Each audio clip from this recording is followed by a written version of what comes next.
غریب نواز جب نئے نئے آئے نا اجمیر شریف میں تو خیمہ لگایا ہوا تھا خواجہ غریب نواز نے.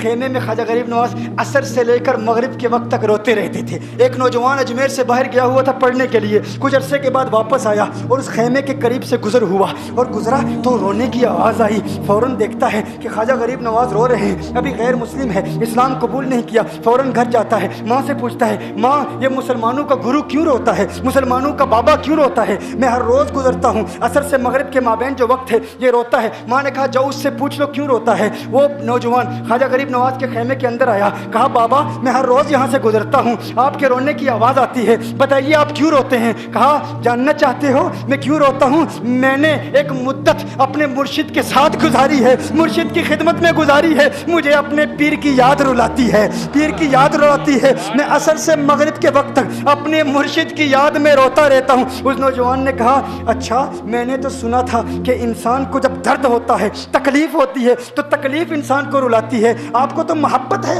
یہ محبت میں بھی انسان کو رونا آتا ہے؟ کہا ہاں ہاں ہے نوجوان, انسان محبت میں بھی روتا ہے. کہا تو پھر مجھے بھی رونا ہے, میں بھی رونا چاہتا ہوں, مجھے بھی رونا سکھا دیجئے. کہا تو رونا چاہتا ہے؟ رونا چاہتا ہوں. کہا ٹھیک ہے, دو شرطیں ہیں, مسلمان ہو جا اور میرا مرید ہو جا. کہا میں ماں سے اجازت طلب کروں گا. ماں کے پاس گیا اجازت لینے کے لیے. ماں نے کہا تو ضدی ہے, جب تو ارادہ کر لیتا ہے, جو ارادہ کرتا ہے تو پورا کرتا ہے, جا جو کرنا چاہتا ہے کر لے. خواجہ غریب نواز کے بارگاہ میں حاضر ہوا, عرض کرتا ہے بابا میں پھر مسلمان ہونا چاہتا ہوں, مجھے مرید کر لیجئے. خواجہ غریب نواز نے مرید کر لیا, خواجہ غریب نواز کا مرید ہو گیا. اب خواجہ غریب نواز نے کہا اب وقت سارا میرے ساتھ گزرے گا, ناشتے کے وقت خواجہ غریب نواز کے ساتھ, سحری کے وقت خواجہ غریب نواز کے ساتھ, سحر کے وقت خواجہ غریب نواز کے ساتھ, پورا دن اسے خواجہ غریب نواز کے قرب کی کچھ ایسی عادت ہو گئی, خواجہ غریب نواز کا دیوانہ ہو گیا, ان کا عاشق ہو گیا. کچھ عرصہ گزرا, خواجہ غریب نواز نے فرمایا اب تیرے لیے 3 دن کی چھٹیاں ہیں, 3 دن کے لیے چھٹیاں ہیں, 3 دن کے لیے چلا جا. اس نے کہا مسئلہ ہی کوئی نہیں, ایشو ہی نہیں, پرابلم ہی نہیں, ٹھیک ہے 3 دن کے لیے چلا جاتا ہوں. اب جب 3 دن کے لیے گھر گیا, کہا 3 دن کے لیے تو اب مجھ سے ملاقات نہیں کر سکتا, مجھ سے ملنے کی اجازت نہیں ہے. اس نے کہا ٹھیک ہے نہیں ملوں گا. گھر گیا, پہلے دن جب گھر گیا یہ وہ نوجوان تھا جو 3 روٹیاں کھایا کرتا تھا, آج ایک لقمہ بھی نہیں کھا پایا, ایک لقمہ بھی نہیں کھا پایا. اسے کچھ ہو گیا, کہہ رہے مجھے کچھ ویکیوم سا محسوس ہو رہا ہے, کچھ دل میں کمی سی محسوس ہو رہی ہے.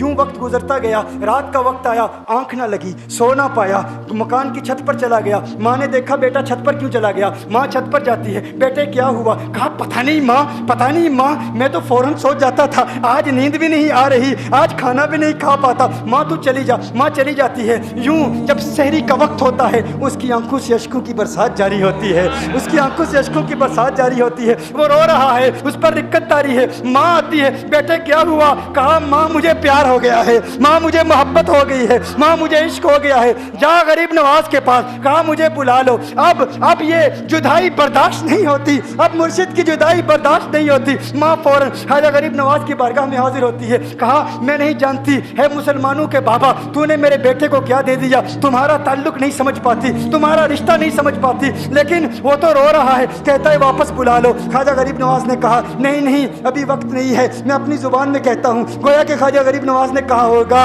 ابھی تو ابتدائی عشق ہے, روتا ہے کیا, آگے دیکھ ہوتا ہے کیا. تیری تمنا تھی, تیری خواہش تھی کہ محبت میں رونے کی عادت ہو جائے, ابھی تو ابتدا ہے. ماں کو واپس بھیج دیا, کہا واپس چلی جا. اسے کہا ابھی اجازت نہیں ہے, وہ واپس چلی جاتی ہے. بیٹے کو بتاتی ہے کہ ہے میرے بیٹے وہ تو اجازت نہیں دے رہا. کہا ماں سن لے, اب اگر نہ بلایا تو میں مر جاؤں گا, یہ محبت مجھے مار ڈالے گی. ماں اگر مجھے زندہ دیکھنا چاہتی ہے تو میرے مرشد کو راضی کر لے, میرے مرشد کو بتا دے اب یہ ایک جدائی برداشت نہیں کر سکتا. ماں فوراً غریب نواز کی بارگاہ میں حاضر ہوتی ہے. کہا ہے غریب نواز کرم فرمائیے, مجھ ماں کی تمنا ہے, مجھ ماں کی آرزو ہے, وہ مر جائے گا. کہا ماں کی تمنا ہے, تیری بات مانتا ہوں, جا اسے واپس بھیج دے. وہ فوراً بھاگتا ہوا خواجہ غریب نواز کی بارگاہ میں حاضر ہوتا ہے. اس وقت خواجہ غریب نواز اپنے مریدوں کو درس دے رہے ہیں, ایک مجمع لگا ہوا ہے. وہ فوراً خواجہ غریب نواز کے دروازے پر کھڑا ہوتا ہے اور پھر مرید یہ منظر دیکھ رہے ہیں. خواجہ غریب نواز کو دیکھتا ہے, خواجہ غریب نواز اسے دیکھتے ہیں. وہ میں نے کہا تھا نا نگاہ مست ملائی تو میں پلا کے اٹھے,